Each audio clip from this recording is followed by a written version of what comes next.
Hello students, आज अपन बात करने वाले हैं मंकी पॉक्स डिजीज़ के बारे में।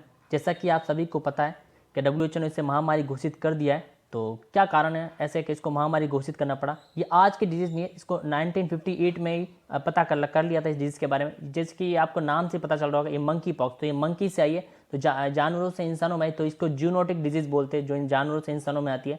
तो जैसे कि आपने चिकन पॉक्स देखा था, सिमिलर तरह का ये है। तो ये वैसे स्वतः ठीक हो जाता है, पर कुछ मरीजों में से घातक देखे गया है। पर इसका नाम मंकी पॉक्स जैसे आपको बता ही दिया है। पर कई बार जैसे किसी के इम्यून सिस्टम लो होते हैं या फिर उनमें ये बहुत ज़्यादा घातक खासकर करता है। और दूसरी बात, इसको महामारी घोषित करने का एक और कारण ये है कि पहले एंडेमिक था, अफ्रीका के नाइजीरिया वगैरह देशों में छोटे क्लस्टर के रूप में होता था।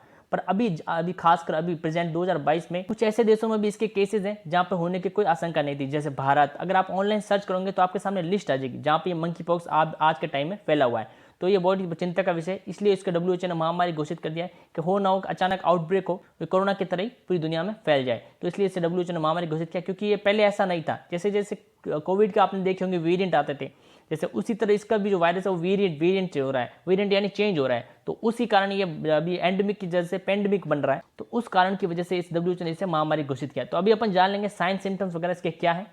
जैसे कि आप देख पा रहे हैं, rashes with blisters on face, hands, feet, body, eyes, mouth और जेनेटल, मतलब ब्लिस्टर हो जाना फेस के ऊपर। बाकी जो एरिया हाथों पे, पाँव पे, बॉडी पे कहीं पर ब्लिस्टर हो जाना। और फीवर, और जो लिम्फ नोड है उसका सूजना, और सर दर्द होना, और मसल बॉडी एक्ट यानी मसल और पीठ का दर्द होना, और लो एनर्जी फील करना, मतलब आप कुछ काम ना कर सकें, इस तरह का। तो ये सिम्टम्स आएंगे जो मंकी पॉक्स डिजीज किसी को भी हो रखी है। तो अब अपन बात कर लेते हैं कि ये कैसे फैलता है। एक्चुअली फैलता कैसे एक दूसरे में? तो पहला स्किन टू स्किन कांटेक्ट, अगर आप किसी इसके मरीज के स्किन कांटेक्ट में आते हो, फेस टू फेस, अगर आप फेस टू फेस कांटेक्ट में तब भी, माउथ टू स्किन कांटेक्ट, जैसे कि आपने सुना होगा कि सेक्सुअल कांटेक्ट होता है, तो माउथ टू स्किन कांटेक्ट अगर आप किसी को इन्फेक्टेड पर्सन को छूते हो तो उसकी वजह से फैलता है। और बाकी कोई भी इन्फेक्टेड पर्सन है, उसके जो भी चीज़ें, बेडिंग, टॉवल्स, क्लोथिंग, ऑब्जेक्ट, अगर आप उसका टच में आते हो, उसको छूते हो, तो उससे आपको हो सकता है। तो ये इन कारणों से आपको मंकी पॉक्स हो सकता है।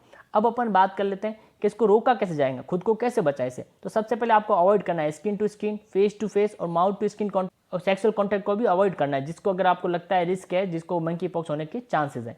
अब आपको हाथ धोने हैं, ऑब्जेक्ट है उस सरफेस को, जैसे आपने कोरोना में खासकर किया होगा, तो वैसे सेम इसमें भी थोड़ा बहुत प्रोसीजर आपको अपनाना है। क्लीन हैंड्स रखने हैं, ऑब्जेक्ट और सरफेसेज है, बेडिंग है, टॉवल, उसको रेगुलरली धोना है, और मास्क पहन के रखना है। और लगता है किसी को अगर चांस है, रिस्क है कि इसको हो सका, तो उससे अवॉइड करना है, उससे दूरी बनाए रखनी है। और किसी को भी अगर लगता है उसको छूने में, तो आप उसको सामने वाले पूछ सकते हो। जैसे आपके आसपास कहीं आउटब्रेक हो रखा है, तो आप किसी भी कांटेक्ट में आते हो, आप उसको पूछ सकते हो कि आपको अगर सिम्टम है, तो आप उसके कांटेक्ट को अवॉइड कर सकते हैं। किसी के मन में ये भ्रम होगा कि सिर्फ कंडोम यूज करने से अपन इससे बच सकते हैं, नहीं। कंडोम यूज करने से भी बाद भी आपको इसके चांसेस बने हैं, क्योंकि ये स्किन टू स्किन फैल रहा है।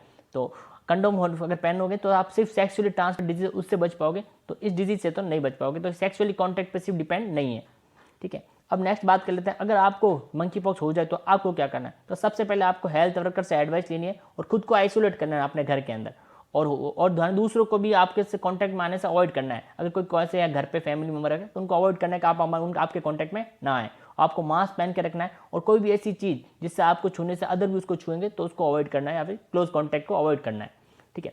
अब अपन बात कर लेते हैं, जैसे कि अभी नेक्स्ट जैसे जैसे ये बीमारी आ रही है, जैसे आपने देखा होगा इसके जो ब्लिस्टर्स वगैरह वो बहुत ही अभद्र, मतलब अच्छे नहीं दिखते। तो कई बार जो जिनके पास नॉलेज ज़्यादा नहीं है तो इसको अछूत की बीमारी की तरफ लेते कि अछूत है। तो ऐसा नहीं है कि बीमारी किसी को भी हो सकती है, साफ से साफ इंसान को हो सकती है और गंदे से गंदे इंसान को हो सकती है। तो इसको कभी अछूत के तौर पर ना लें, और जितना हो सके इसके बारे में जानकारी फैलाएं। और ये बीमारी किसी को भी कैसे भी फैल सकती है।